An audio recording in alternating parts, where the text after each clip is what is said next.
He'd now be earning $60 a week in overtime for hauling packaged macaroni and dried fruit all over East Los Angeles.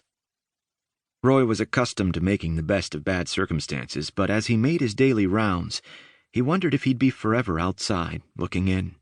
Sure, he was in Hollywood, but what was he doing? Breezing by the major studios in his budget-packed truck, wasting time delivering shriveled apricots when he should have been signed up and in front of the cameras, winning acclaim as Winnetka's answer to Cary Grant. In Tinseltown terms, he was a complete unknown, but that didn't mean he wasn't getting noticed.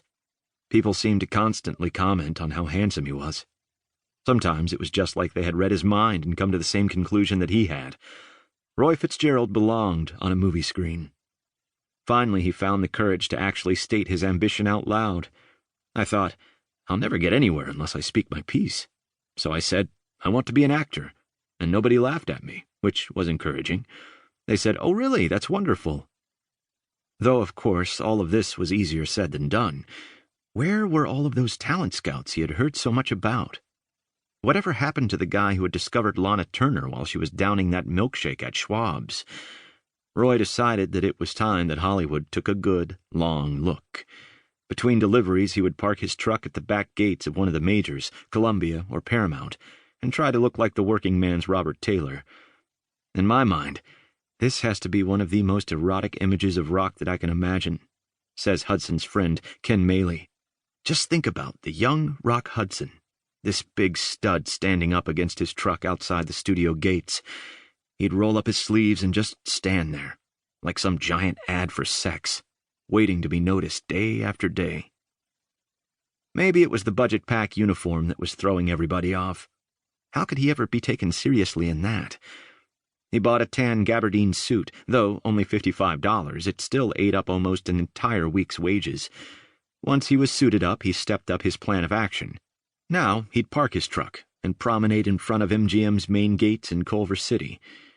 Surely at some point Louis B. Mayer would get up from his desk, as gleaming and polished as one of Fred Astaire's dance floors, and go over to the window to survey the entire magic factory over which he reigned supreme. While taking it all in, he would spot Roy Fitzgerald in his new suit. The mogul, who knew true star potential when he saw it, would immediately recognize that Roy was a diamond in the rough. He'd then pick up his executive phone and say, "Sign up the kid from Winnetka." Only it would never happen that way. Nobody noticed.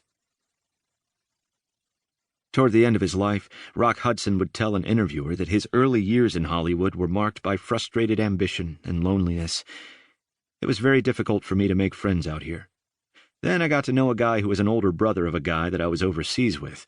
It was one of those things. If you're ever in Los Angeles, look me up. So I called him. Handsome, viciously witty, and snappily attired, Kenneth Hodge was in his prime when he met the young Roy Fitzgerald in the summer of 1947. At the time their paths crossed, Hodge had already made his mark in broadcasting. Several years earlier, he had served as an assistant producer for two of CBS's most popular radio programs, Amos and Andy and Lux Radio Theater.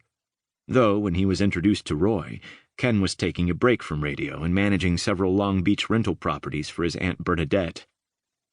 Nevertheless, with his industry connections and celebrity contacts, Hodge seemed perfectly positioned to help an aspiring actor get a foothold in the business. And Roy Fitzgerald was keenly aware of this. I kind of talked to him a little bit, kind of edged in sneakily that I would like to become an actor, and he began inviting me down to his place at Long Beach, and we became best friends. Not to mention lovers. Though this was something of an open secret even among the members of Hodge's close-knit family. When I was young, it was not only a big deal that Rock Hudson was gay, but that he had been involved with my Uncle Kenneth, who started his whole career, says Hodge's niece, Care Grams. It was only later that I found out about the romance, because none of that was ever discussed in our family. Nothing gay ever was. As far as the family was concerned, that just didn't exist. Like virtually all of the Rock Hudson partners to follow, Ken Hodge didn't conform to any gay stereotypes. You would never guess with Uncle Kenneth, just as you wouldn't with Roy, says Grams. Uncle Kenneth had hemophilia, and that was always cited as the reason he never got married. Given the trauma he had endured with both of his fathers, real and adoptive, it's not surprising that young Roy Fitzgerald would gravitate toward an older man, though over the years various sources have exaggerated the disparity.